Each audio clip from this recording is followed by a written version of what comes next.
신명기 제16장. 내 하나님 여호와께서 내게 주시는 각 성에서 네 지파를 따라 재판장들과 지도자들을 둘 것이요 그들은 공의로 백성을 재판할 것이니라. 너는 재판을 굽게 하지 말며 사람을 외모로 보지 말며 또 뇌물을 받지 말라. 뇌물은 지혜자의 눈을 어둡게 하고 의인의 말을 굽게 하느니라. 너는 마땅히 공의만을 따르라. 그리하면 네가 살겠고 네 하나님 여호와께서 네게 주시는 땅을 차지하리라. 네 하나님 여호와를 위하여 쌓은 제단 곁에 어떤 나무로든지 아세라상을 세우지 말며 자기를 위하여 주상을 세우지 말라. 네 하나님 여호와께서 미워하시느니라. 제17장. 흠이나 악질이 있는 소와 양은 아무것도 내 하나님 여호와께 드리지 말지니 이는 내 하나님 여호와께 가증한 것이 됨이니라. 내 하나님 여호와께서 내게 주시는 어느 성 중에서든지 너희 가운데 어떤 남자나 여자가 내 하나님 여호와의 목전에 악을 행하여 그 언약을 어기고 가서 다른 신들을 섬겨 그것에게 절하며 내가 명령하지 아니한 이럴 성신에게 절한다 하자. 그것이 네게 알려짐으로 네가 듣거든 자세히 조사해 볼지니 만일 그 일과 말이 확실하여 이스라엘 중에 이런 가증한 일을 행함이 있으면 너는 그 악을 행한 남자나 여자를 네 성문으로 끌어내고 그 남자나 여자를 돌로 쳐 죽이되 죽일 자를 2사람이나 3사람의 증언으로 죽일 것이요 한 사람의 증언으로는 죽이지 말 것이며 이런 자를 죽이기 위하여는 증인이 먼저 그에게 손을 댄 후에 뭇 백성이 손을 댈지니라. 너는 이와 같이 하여 너희 중에서 악을 제할지니라. 네 성 중에서 서로 피를 흘렸거나 다투었거나 구타하였거나 서로 간에 고소하여 네가 판결하기 어려운 일이 생기거든 너는 일어나 네 하나님 여호와께서 택하실 곳으로 올라가서 레위 사람 제사장과 당시 재판장에게 나아가서 물으라. 그리하면 그들이 어떻게 판결할지를 네게 가르치리니 여호와께서 택하신 곳에서 그들이 네게 보이는 판결의 뜻대로 네가 행하되 그들이 네게 가르치는 대로 삼가 행할 것이니 곧 그들이 네게 가르치는 율법의 뜻대로 그들이 네게 말하는 판결대로 행할 것이요 그들이 네게 보이는 판결을 어겨 좌로나 우로나 치우치지 말 것이니라. 사람이 만일 무법하게 행하고 내 하나님 여호와 앞에 서서 섬기는 제사장이나 재판장에게 듣지 아니하거든 그 사람을 죽여 이스라엘 중에서 악을 제하여 버리라. 그리하면 온 백성이 듣고 두려워하여 다시는 무법하게 행하지 아니하리라. 할렐루야. 사랑하는 열린문교회 성도 여러분, 지난밤도 주님 주시는 은혜와 평강 가운데 단잠 주무셨습니까?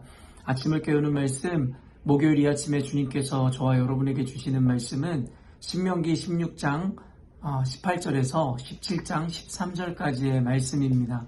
오늘도 주시는 살아계신 하나님의 말씀을 통하여 저와 여러분의 삶 가운데 선명한 성경적 기준이 세워졌으면 좋겠습니다. 오늘 본문에는 이 모세를 통해서 하나님께서 가나안 땅에 입성하게 되는 그 2세대 이스라엘 백성들에게 하나님의 공의로운 나라와 그리고 정의로운 사회를 이루어내기 위해서 그들에게 이 재판을 공의롭게 할 것과 동시에 어떤 재판에 대한 절차들을 기록하고 있는 것을 보게 됩니다. 특별히 그 가운데 있었던 가장 큰 죄악에 대한 심판과 그리고 재판의 그 이유는 바로 우상을 숭배하는 것들이었는데요. 사실은 그 우상이라는 것은 여러 개념으로 우리가 이해할 수 있는데 단순히 어떤 조각으로 만들어낸 그런 형태화된 우상이라든가 아니면 그들이 어떤 이교도들과 같이 다른 신을 섬기는 어떤 우상들에 대한 이야기뿐만 아니라 우리가 현대적으로 잘 해석하듯이 하나님보다 더 가치롭게 여기는 것을 우리는 그것을 또한 우상이라고 이야기할 수도 있을 것 같습니다. 저는 이 짧은 시간에 여러분과 함께 나누고자 하는 특별히 제 눈길을 끌었던 구절이 사실은 17장 1절인데요. 이와 같이 우상들에 대해서 이야기하고 그들에 대한 이 우상 숭배자들에 대한 어떤 재판 절차와 그리고 이 어떠한 과정들을 이야기함과 동시에 그 중간에 끼어 있는 말씀인데요. 17장 1절 보면 흠이나 악질이 있는 소와 양은 아무것도 내 하나님 여호와께 드리지 말지니 이는 내 하나님 여호와께 가증한 것이 이 됨이니라. 사실은 이 우상을 세우는 문제에 대해서 이야기하고 그 다음은 우상 숭배자에 대한 어떤 재판 절차를 이야기하는 과정 가운데 이와 같이 흠 있는 제물을 하나님께 드리지 말라라는 이 구절이 참으로 의미가 있다라는 생각이 들었는데요. 아까도 이야기했지만 단순히 이 어떤 나무로나 아니면 어떤 돌 석상을 만들어서 하나님 어떤 우상을 조각하는 것만이 우상 숭배가 아니라 말 그대로 하나님의 가치를 알지 못함으로 하나님보다 더 가치롭게 여기는 어떤 개념이 될 수도 있을 것이고 또 다른 의미에서는 하나님을 온전한 가치로 인정하지 않는 자들 역시도 이와 같은 죄의 범주 안에 있다라는 하나의 의미는 아닐까라는 생각을 해보게 됩니다. 다시 말해 다른 것에 더 큰 가치를 둔다는 것은 하나님의 가치를 온전히 인식하거나 값으로 책정하지 못한다는 의미가 될 수 있을 것이기 때문입니다. 그렇기 때문에 흠 있는 재물을 하나님께 드리지 말라는 이 의미는 하나님이 얼마나 가치로운 분이신지를 알라라는 그 의미를 내포하고 있습니다라는 생각을 해보게 됩니다. 사실 하나님께 재물을 드린다. 요즘에 11조라든가 어떤 봉헌물에 대한 이야기들을 참으로 많이 나누었는데요. 그때 핵심이 무엇입니까? 하나님 앞에 드릴 때 어떤 형식이나 의무로 드리는 것이 아니라 또한 인색함이나 아까워하며 하나님께 드리는 것이 아니라 기꺼이 즐거움으로 하나님께 드리는 것이 11조와 봉헌물의 정신이고 의미다라는 그와 같은 내용들을 나누었었는데요. 말 그대로 하나님께서는 단순히 우리가 드리는 11조라든가 아니면 봉헌물 아니면 이와 같은 재물 같은 것에 물리적인 의미에서 관심이 전혀 없으시다라는 것입니다. 그렇기 때문에 11조를 의무적으로 형식적으로 드리는지에 대한 유무가 하나님께 관심사가 아니라 그것을 드리는 자의 마음가짐과 어떻게 드리는지에 대해서 하나님께서는 더 관심을 두신다라는 거예요. 결국에는 하나님께 흠이 없는 이 재물을 드리라고 이야기하는 것이 하나님께서 그 재물을 실제로 드시거나 아니면 그 재물을 통해서 무언가를 하시는 것이 아니지 않습니까? 사실 하나님께 흠 있는 양이나 어떤 재물을 드리든 아니면 이 깨끗한 것을 드리든 사실 그 자체로는 하나님께는 아무런 의미가 없다라는 거예요. 그럼에도 불구하고 하나님께서 늘 흠이 없고 가장 좋은 것으로 하나님께 드리라고 하는 것은 하나님께서는 그 재물 자체에 관심이 있는 것이 아니라 그 재물을 드리는 자들의 마음, 즉 하나님을 어떠한 가치와 어떠한 존재로 인식하고 이 예물을 드리고 있는지에 대해서 하나님께서는 관심이 있으셨다라는 것입니다. 여러분, 우리가 쉽게 생각하기를 만약에 우리가 한 나라의 왕이라든가 아니면 대통령을 만난다라고 생각해 보세요. 그러면 우리는 나름 그 귀한 가치를 가진 분들이라는 것, 그리고 한 나라의 굉장히 큰 어떤 어른이며 그리고 존재라는 것에 대한 인식을 갖고 있기 때문에 분명히 우리가 빈손으로 가지 않을 뿐만 아니라 어떤 것을 선물로 준비해 갈 것이에요. 그러나 우리가 만약에 그 준비한 선물을 가져갈 때에 이웃이라든가 늘 만나는 친구에게 주는 그와 같은 선물을 준비해서 가지는 않을 거라는 것이죠. 물론 친구나 이웃에게 주는 선물이 아무것도 아니고 가치 없다라는 이야기가 결코 아니고요. 말 그대로 우리가 만나는 대상의 가치라든가 존재에 따라 우리는 준비하는 선물을 다르게 준비할 거라는 것이죠. 말 그대로 단순히 비싸거나 아니면은 어떠한 값어치 있는 것을 드린다의 의미가 아니라 각자가 가지고 있는 그 재정적 한계에서의 최선 내지는 자신이 정성껏 준비할 수 있는 어떤 성의를 보일 만한 선물을 가지고 갈 것이다라는 것이죠. 그 이유가 무엇입니까? 아까도 이야기했지만 우리가 만나는 그 대상의 높음과 그 가치를 알고 있기 때문입니다. 구약 성경에서도 여러분 시바 여왕이 한 나라의 최고 권력자가 솔로몬 왕을 찾아 그를 아련하기를 원했었던 그 장면, 그래서 그의 조언과 지혜를 보고자 했었던 그 장면을 알고 있을 텐데요. 당대의 최고의 왕이었던 솔로몬 왕을 찾아가는 그 시바 여왕은 이 솔로몬의 그 권위와 가치를 알고 존중했기 때문에 여러분 그녀가 가지고 갔었던 그 막대한 이 재물과 그 가치들을 여러분 성경에서는 기록하고 있는데요. 단순히 그 막대한 양의 재물과 그 가치 자체의 의미가 아니라 말 그대로 자신도 한 국가의 여왕이지만 이 솔로몬이라는 존재를 얼마나 가치롭고 고귀하고 존귀하게 여기는지를 그 예물을 통해서 그가 몸소 보여주더라는 것이죠.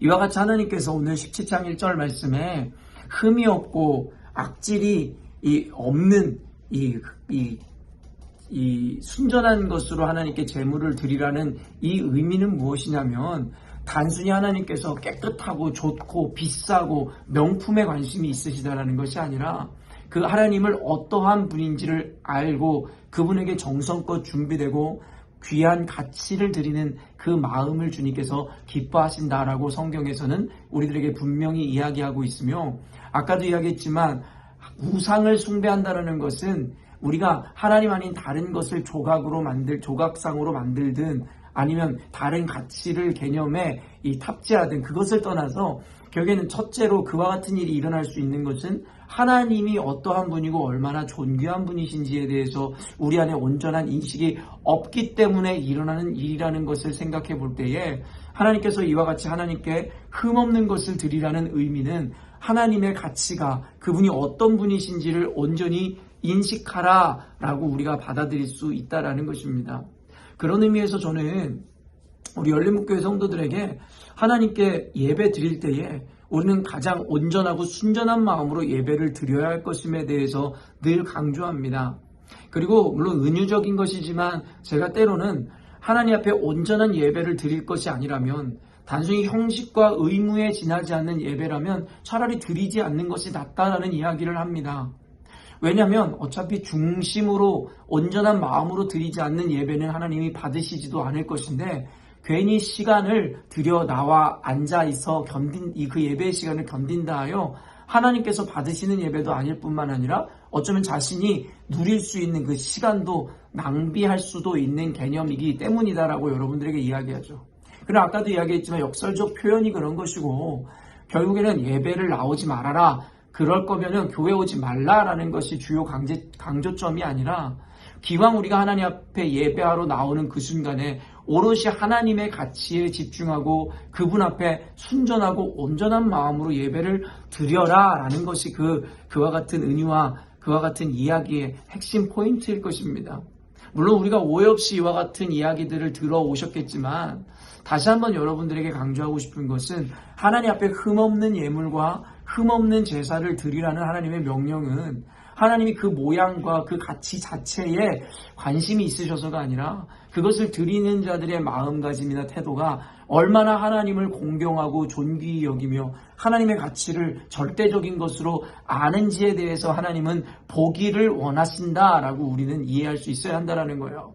그렇기 때문에 저는 우리 찬양팀원들에게도 늘 강조하듯이 우리의 지금 음악 실력이라든가 노래 실력이 얼마나 잘하고 못하냐의 의미가 아니라 이미 어떤 의미에서 어떤 비교에 의해서는 충분히 잘한다고 할 수도 있고 어떤 비교의 기준에 의해서는 조금 부족하다라고도 할 수 있겠지만 우리가 어떤 기준에 대입하여 우리 찬양팀의 현 수준을 평가하더라도 결국에 우리는 현실에 안주하거나 만족하는 것이 아니라 늘 최선을 다하고 조금 더 좋은 것으로 조금 더 정결한 것으로 하나님께 드리고자 노력해야 된다라고 저는 항상 강조합니다. 이유는 그것이에요. 하나님이 우리의 노래 실력이나 음악 실력을 하나님께서 평가하시기 때문이 아니라 우리의 예배의 대상이고 경배의 대상이신 하나님은 그만큼 완전하고 순전하며 고귀하고 존귀하신 분이시기에 우리가 가진 모든 것을 드린다 할지라도 그 가치를 충분히 드러낼 수 없기 때문입니다. 그래서 오늘보다 더 나은 내일 조금이라도 더 많은 것, 좋은 것을, 귀한 것을 하나님께 드리고자 그렇게 노력하는 것이 하나님의 가치를 아는 예배자들과 그와 같은 그리스도인들의 태도이며 마음가짐이어야 한다는 것을 늘 강조하는 것입니다. 사랑하는 열린문교회 성도 여러분, 이는 단순히 물질이나 재정에 대한 것이 아니라 하나님께 드리는 그리고 하나님을 대하는 모든 이들의 마음과 그 방식에 대한 의미임을 잊지 않았으면 좋겠고, 우리가 하나님 앞에 가장 가치로운 것과 귀한 것, 주님의 마음을 시원케 하고 흡족해 할 만한 것을 드린다는 것은 우리가 그 드리기 이전에 먼저 하나님이 어떠한 가치이고 절대적으로 존귀한 존재인지에 대해서 온전히 인식하는 것이 정말 중요하다는 것을 우리가 인정하고 배우고 인식할 수 있어야 된다는 것을 오늘 말씀은 우리들에게 이야기하고 있는 것이라 믿습니다. 사랑하는 열린문교회 성도 여러분, 이 영상을 보는 여러분들 모두가 하나님을 믿고 그리스도 예수를 우리의 유일한 구주로 믿는 분들이라 확신합니다. 또 하나님을 예배하는 것을 즐거워하고 하나님께서 우리들에게 주신 비전을 이루기 위해서, 사명을 이루기 위해서 하루하루 최선을 다하고 열심을 다하는 분들이라 확신합니다. 그럼에도 불구하고 이 영상을 통해서, 오늘의 말씀을 통해서 저와 여러분들이 하나님 앞에 다시금 우리의 마음가짐과 우리의 태도를 점검했으면 좋겠습니다. 여전히도 우리는 나름의 헌신과 또 희생, 봉사, 예배, 그리고 또 하나님께 예물을 드리는 삶을 살고 있겠으나, 하나님께서 보시는 것은 단순히 그와 같은 행위가 아니라 우리 마음의 이 중심이며 하나님을 어떠한 가치와 어떠한 분으로 여기는지에 대한 하나의 그 마음의 중심을 주님께서 보시길 원하시기에, 우리가 오늘 말씀을 통해서 다시금 우리의 마음을 점검하고 우리의 태도를 준비함으로 이번 주일에 있을 그 예배뿐만 아니라 매일 하루하루의 삶 가운데 역사하시는 주님 앞에 우리가 신앙생활할 때에 우리가 할 수 있는 최선으로, 우리가 드릴 수 있는 가장 귀한 가치로 하나님께 드리는 그와 같은 삶을 살아내셨으면 좋겠습니다. 이와 같은 마음으로 신앙생활을 하고 하나님을 예배하고 하나님께 헌신하는 모든 이들의 삶을 주님 기뻐 받으실 뿐만 아니라 그들의 인생을 하나님 책임져 주시고 하나님의 은혜로 인도해 주실 줄로 믿습니다. 이제 우리 함께 기도하도록 하겠습니다. 하나님 아버지, 감사합니다. 오늘 말씀을 통하여 하나님께 예물을 드리는 자들, 또 하나님께 헌신하는 자들, 또한 예배드리는 자들의 마음가짐과 태도를 점검케 하시니 감사합니다. 하나님, 때때로 우리가 착각하기를 세상이 그러하듯이 하나님 앞에 그저 행위와 어떠한 결과만을 드리면 될 것이다 라는 착각을 하는 순간이 있습니다. 그러다 보니 형식적이고 의무적인 신앙생활로 하나님 전락해버리는 경우가 왕왕 있습니다. 그러나 하나님은 단순히 그와 같은 결과물이라든가 형태에 관심이 있는 것이 아니라 우리 마음의 중심을 보기를 원하심을 우리가 알고 있습니다.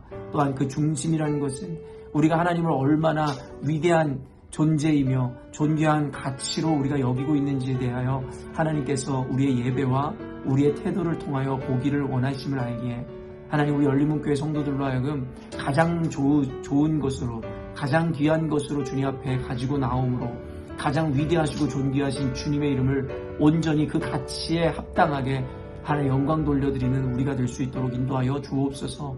하나님, 우리 열린문교회 성도들로 하여금 오늘 말씀을 통하여 그들의 신앙생활의 기본을 점검하게 하여 주시고 하나님 앞에 흠없고 가장 귀한 것으로 늘상 하나님께 올려드리는 우리 모두 될 수 있도록 인도하여 주옵소서. 하나님 앞에 이와 같은 태도로 나아가는 자들마다 하나님께 진정한 은혜와 축복을 누릴 뿐만 아니라 하나님 주시는 자유와 평강의 그 열매들을 온전히 받아 누리게 될 줄로 믿습니다. 감사드리며 거룩하신 예수님의 이름으로 기도합니다. 아멘. 사랑하는 열린문교회 성도 여러분, 오늘도 가장 복되고 귀한 하루를 우리가 맞이하게 되었습니다. 오늘도 말씀을 비추어 오늘 하루에 적용하여 실천함으로 하나님께 영광이며 저와 여러분의 인생 가운데 가장 복되고 귀한 오늘이 되었으면 좋겠습니다. 아침을 깨우는 말씀은 내일 아침에 또 만나도록 하겠습니다.